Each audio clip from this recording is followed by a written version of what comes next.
prvom kroku sa prihlásime na portál Modernizácia vzdelávania SK.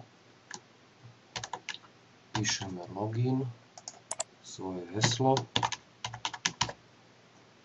prihlásime sa.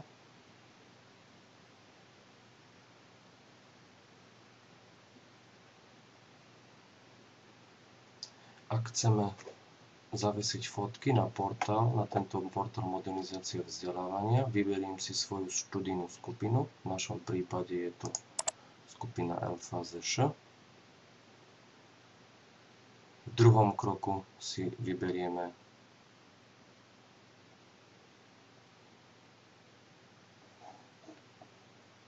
prezenčné stretnutie, ku ktorému chceme zavesiť fotografie.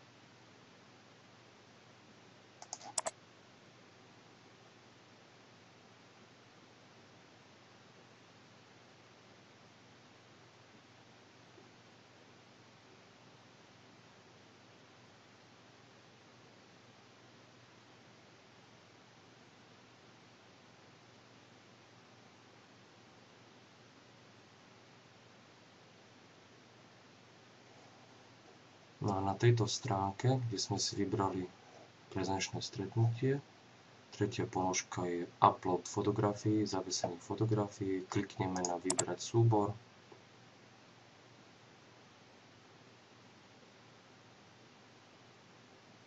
A vyberieme danú fotografiu, ktorú chceme zavesiť.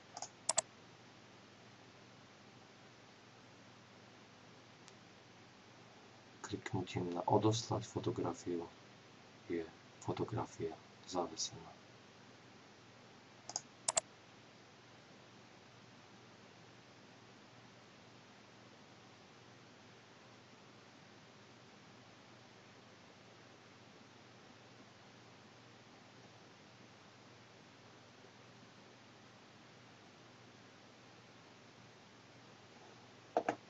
Zavesená fotografia sa objaví v riadku.